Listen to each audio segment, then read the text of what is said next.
Good morning, Watershed. It's so good to be with you this morning. Today, I'm super excited because I have a friend who is coming to speak with us and impart just some beautiful, gracious, and grounding wisdom as we're in this series on dirty theology and the parable of the sower.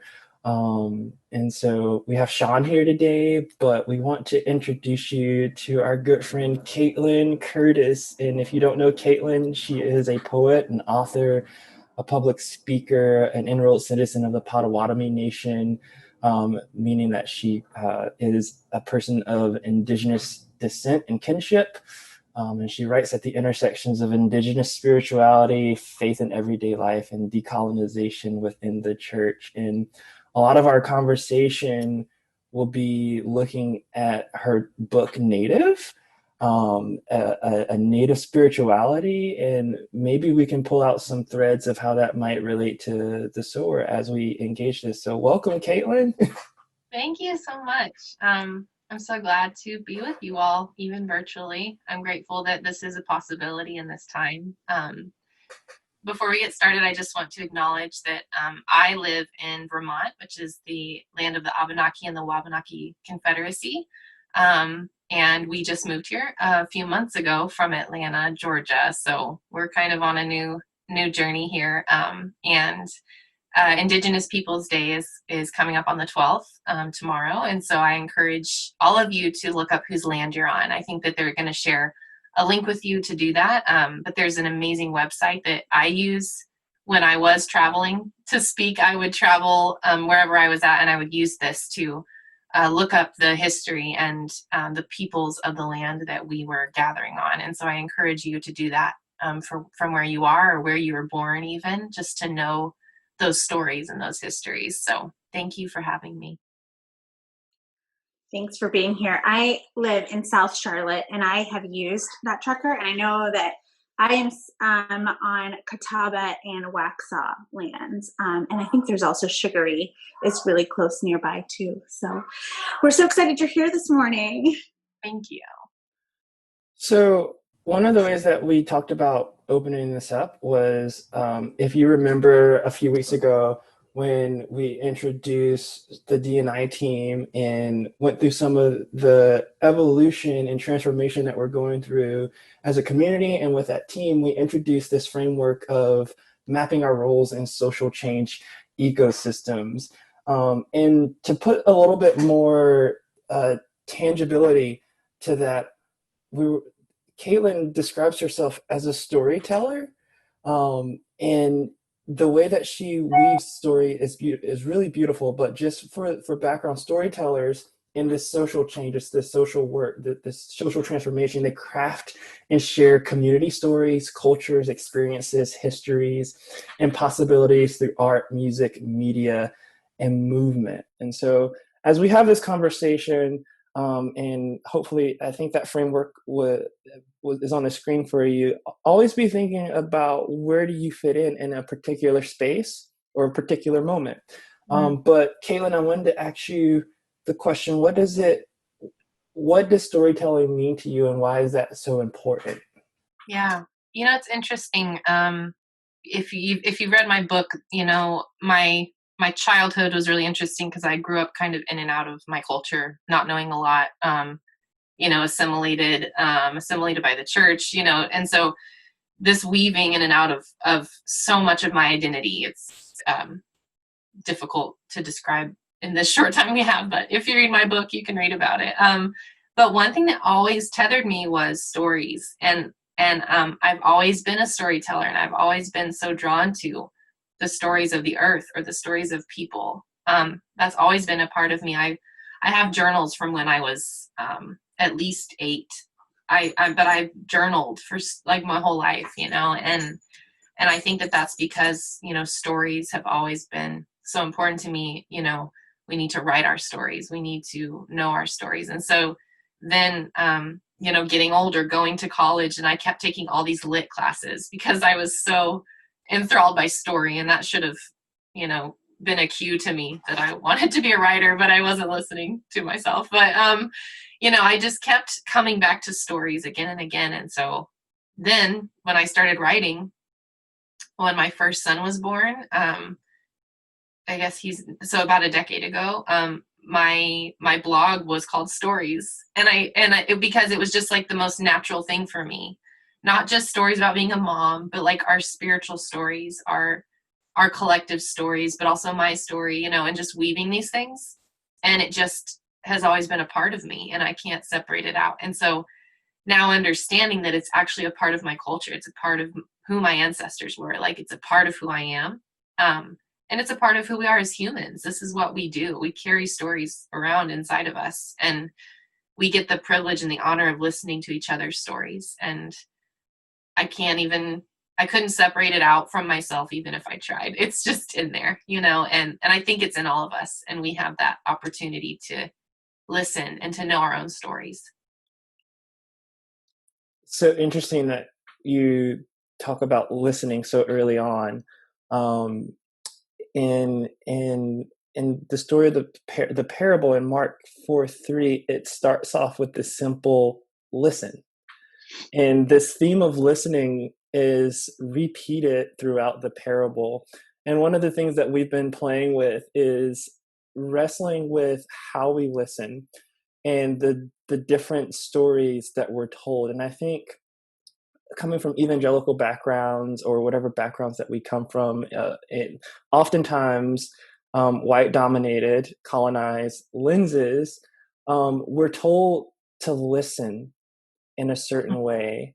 But in your book, you begin to unpack a different way of listening. Can you talk about that a little bit?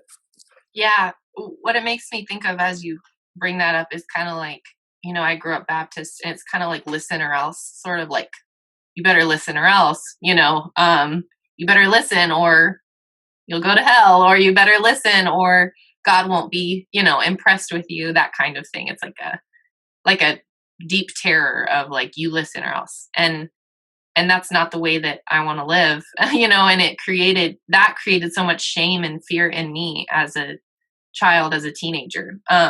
And I want to dismantle that, and I want to help us to think of listening as a way of just embodying who we are as humans, like that we have this inside of us. And yeah, the way that we tell our history, the way that it has been whitewashed and colonized, has kept us from listening to the truth. And that's kind of where we are in America right now, is this, we're coming to grips with, can we finally listen? Can we finally listen to those who have been trying to tell the truth? Can we finally listen to the earth as it speaks to us? Like, can we do it? And I think it's scary for a lot of people. And in my book, I wanted it to be an invitation. Like, I don't want to be like, you listen or else. I want it to be like an invitation to a deeper kind of living and a solidarity in the way that we practice being human and we practice kinship. And listening is just, I don't know, it's a way that we get there. And places like Twitter and some social media has helped me be a better listener, because you come up and in ways you might not be able to in person. You're brushing against the stories of other people. And we have to be able to be sort of humble listeners in those spaces, if we want to learn. And I've learned so much from strangers on Twitter that I'm grateful for that, and I think that in America right now, there's so many people we need to be listening to, and listening with this sense of belonging, that we belong to each other. That it's interesting to hear you say that, because I think about who owns the story. And for so long, because there were only so many outlets of storytelling, I think we were listening to a particular perspective or a whitewashed version, and we weren't getting stories told from the authentic voices. And I really particularly love that notion of listening to the land. We recently, in the middle of COVID, moved to a new place, and it has this really great kind of fielded area. And bird watching has been saving my soul during Corona. And my boys, I have 7-year-old twins, they were able to start identifying bird types and bird songs, and that type of like active listening that it requires to tap into nature and just be present it's a different, I think it's a different muscle than the passive listening that we're so used to doing, right? When we were in our workplaces and we were like, hey, Kaitlin, how was your weekend? And we respond automatically, it was fine, right? We're not really listening for, really how is your soul today? Or how are you doing today? And so I just love really considering what does it mean to listen and to listen well. Yeah. There also within that you mentioned kinship, Mm-hmm. and I'm just thinking sort of this link between listening and this link of kinship. And you talk about kinship in your book, but can you define that for us, and how might it apply for white dominated spaces that want to experience sort of this kinship, or even as for me as a person, a queer person in America, how might I experience kinship with people who hold sort of this colonizing or this history that requires me to sacrifice or assimilate who I am? Yeah, that's a great question. So the ideas of kinship and belonging really like became more clear in my mind when I read Braiding Sweetgrass by Robin Wall Kimmerer, who I encourage everyone to read that book. And then my friend Daniel Heath Justice has written, and just even on Twitter, he has this really beautiful spirit of kinship with other people. And so understanding, for me, like kinship is understanding what it means to be Potawatomi, to be, the people of the place of fire is what our name means in Potawatomi. And so for me, it's belonging to my people. It's belonging to the land. And you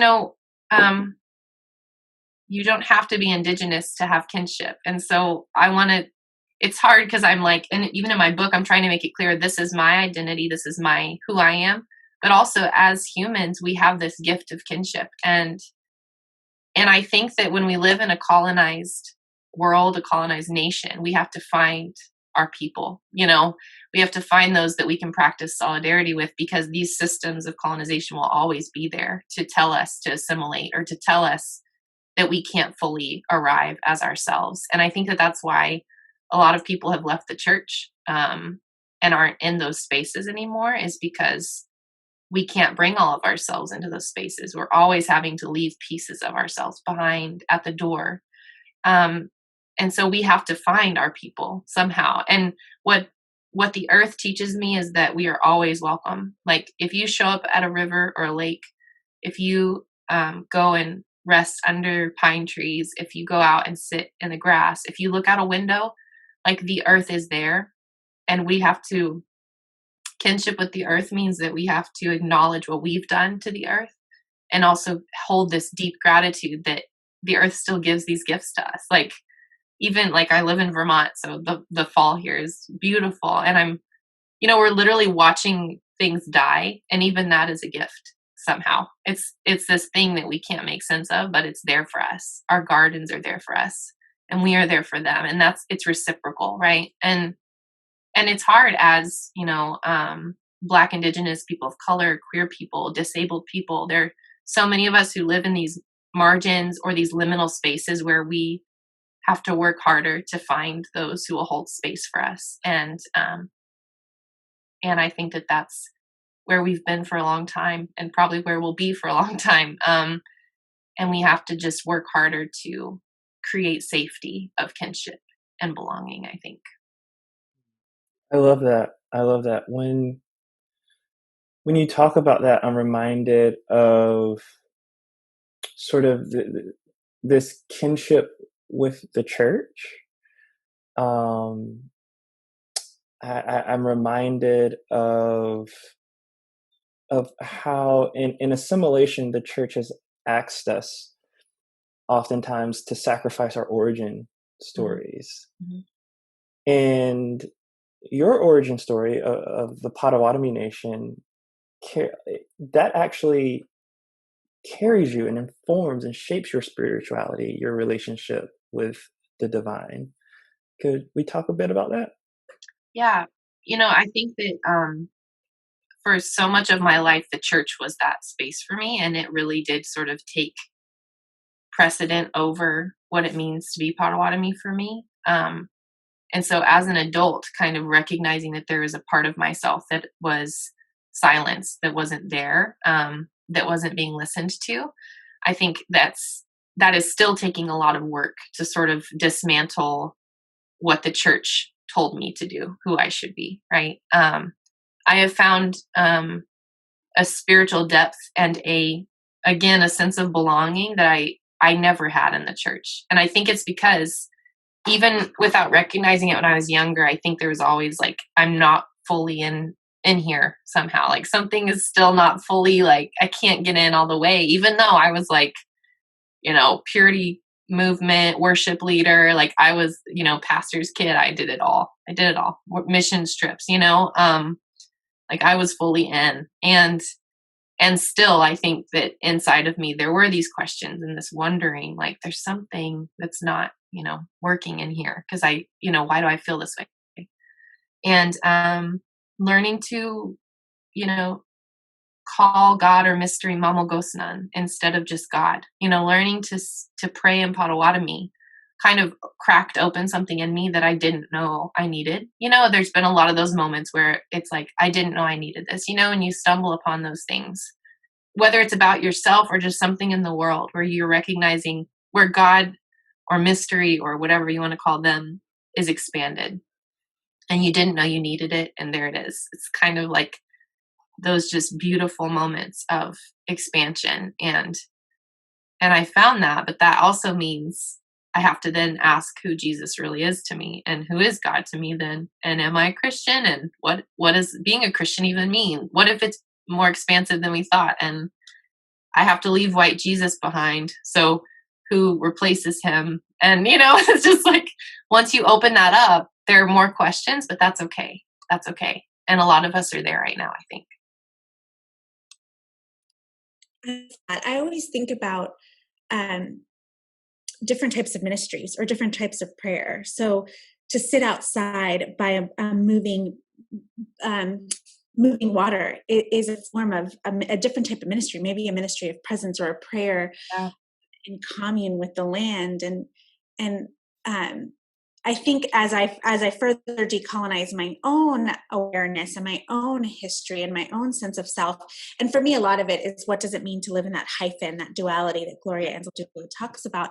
It is that sort of how you describe cracking open and adding more awareness and truths that are important, which lead to more questions. But I think that there is a way to abide in that that's just beautiful. And perhaps it might be helpful for our community to hear how you would even define decolonization. Yeah.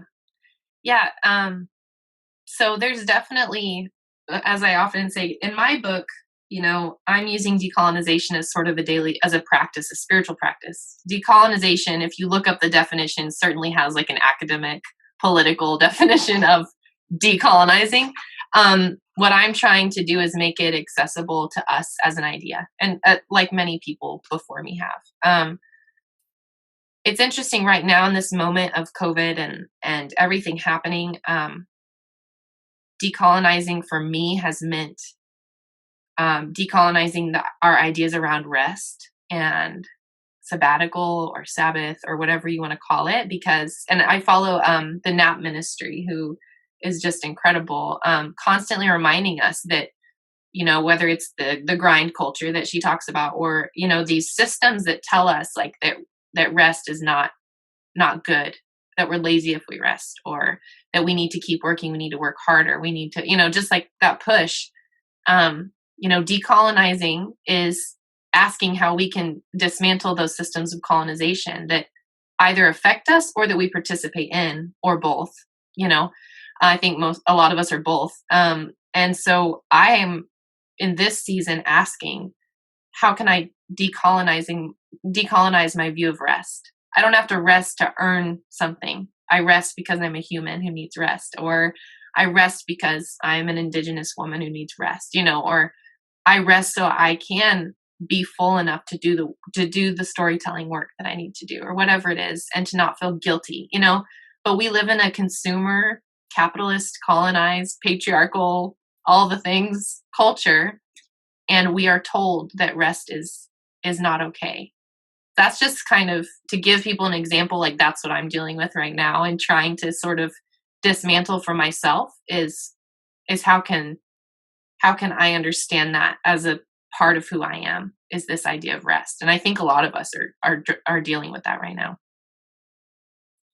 I just want to piggyback off of that because in in your part 4 summary in your book is broken up into 5 parts, 5 parts, right? So in the 4th part, you talk about work, and just tapping into that from oftentimes we see ourselves what we talk about here at Watershed is we sometimes see ourselves in an American context as the Israelites when really we're the Pharaoh, and this notion of work and individualism though. But I just want to read this summary, and it says, work, as it turns out, isn't always what we think it is. It is gift. It is writing letters and sitting in the sun watching a grasshopper. It is marching in a protest or protesting by drinking morning coffee and being present to one another. In a world of workaholics, work isn't just about getting things done, but it's its own kind of being. Just as original man and the animals had to keep watch as Earth formed, work is keeping watch, and keeping watch is work. Because what comes from that work is the fruit of a new thing, a new world, a new beginning. The asking, searching, finding, and working, it all leads us here to a new way, to a better way, to a softer way. May we go. One, I'm trying not to tear up because incredible, incredible.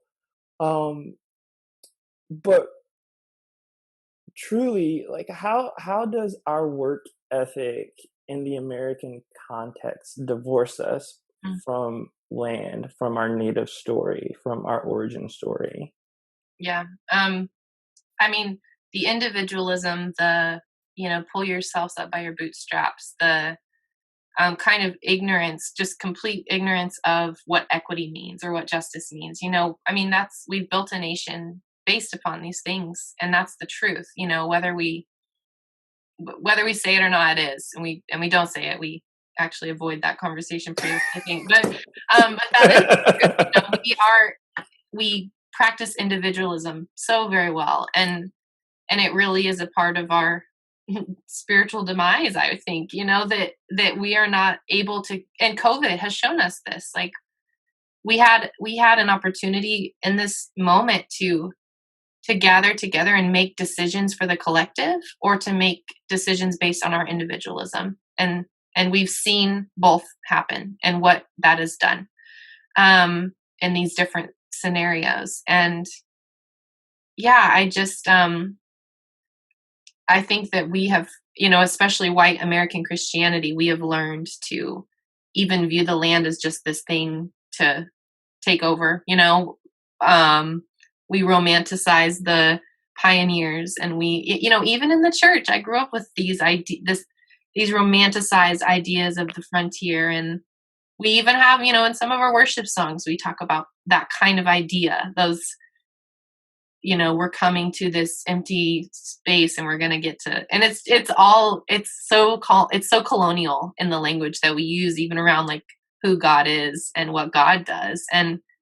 And it's so dangerous because it just embeds deeper and deeper in us over time, and in our collective selves too, not just our individual selves. And, I often say that I think a lot of us, when we're young, when we're children, we have this beautiful natural connection to the land, whether we realize it or not. When I was young, I would walk around singing to trees and blowing flowers, and just this lighthearted beauty.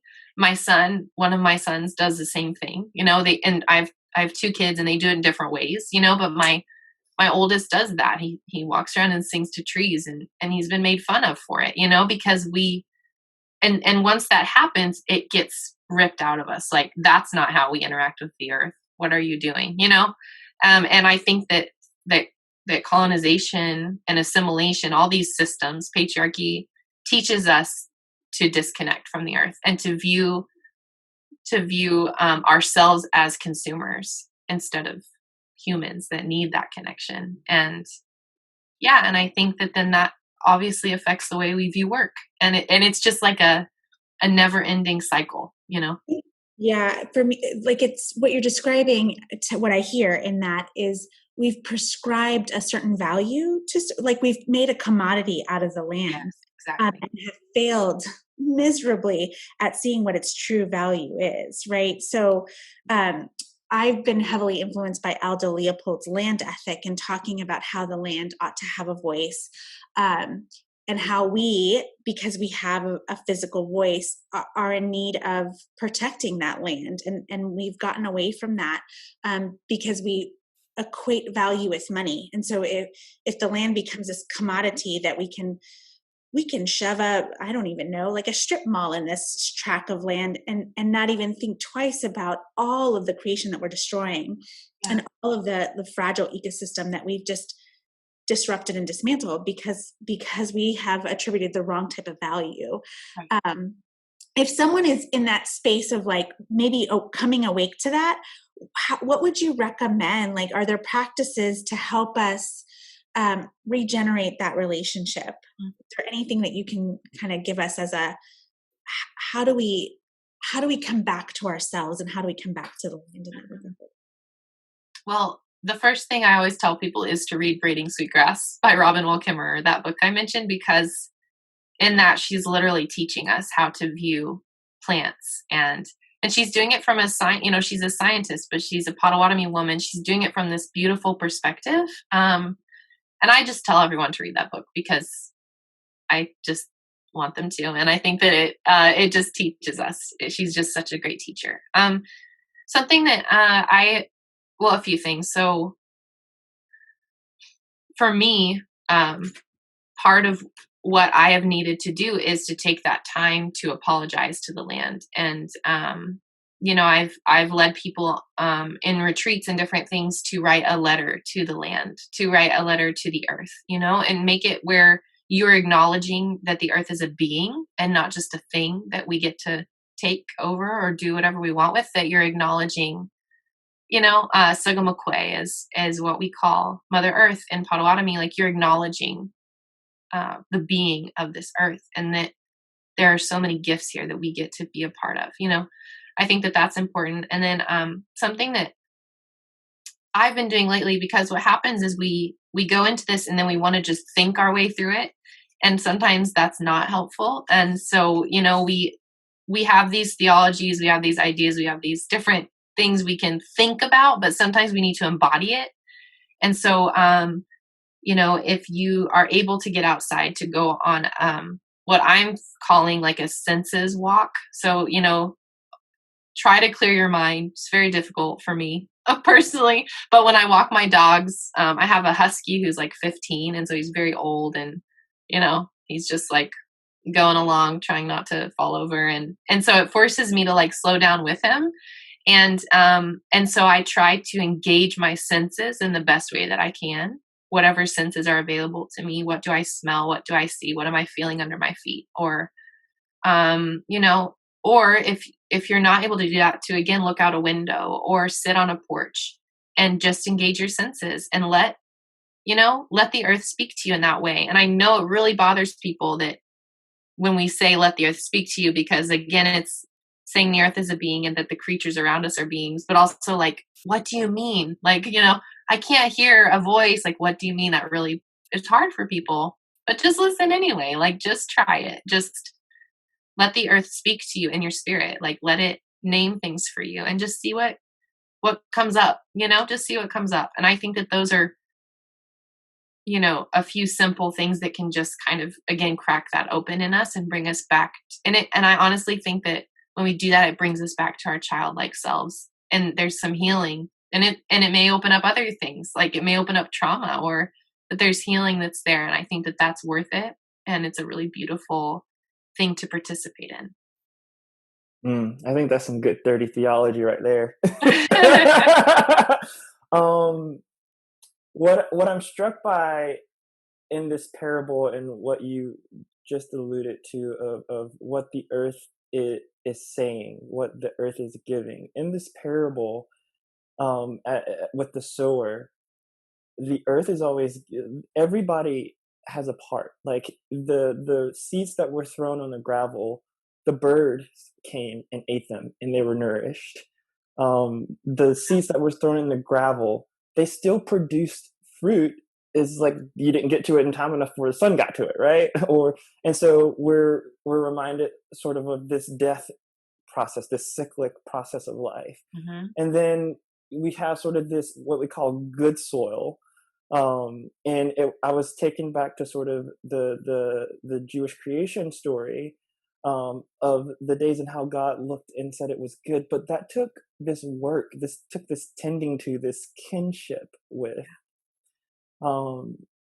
In Christianity, we have a sacred tradition of communion, in which you've embedded that into this chapter on ceremony.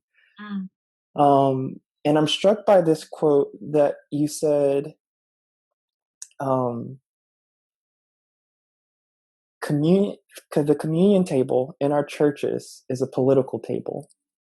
That means the communion table is the table that speaks on social issues of oppression. And I'm just reminded, as I'm reading through your book, as I'm engaged in this conversation, that the earth is also speaking about oppression when we take the time to listen to her. So one of the things that I wanted to invite the community in today was this act of communion, but in a way that is different than we normally do it, because we can't be sharing food and everything is COVID, right? But to commune with one another in between the spaces, because this notion that the earth is with us, we are part of nature, spirit is all around us. This is something that you've taught me. Thank you, and that I'm learning from you. But for you, when you were writing about communion, could you share some more of your heart with that for us? Yeah. So our family, well, we just moved, so we can't find a church. But before that, we weren't going to church, because of, the reasons throughout my book, but that, it was a space where I couldn't fully be there. This, from the songs we sang from the very beginning of God as this, like, this pioneer basically coming in and taking over, and, just so much language. And at this point in my life, I couldn't do it.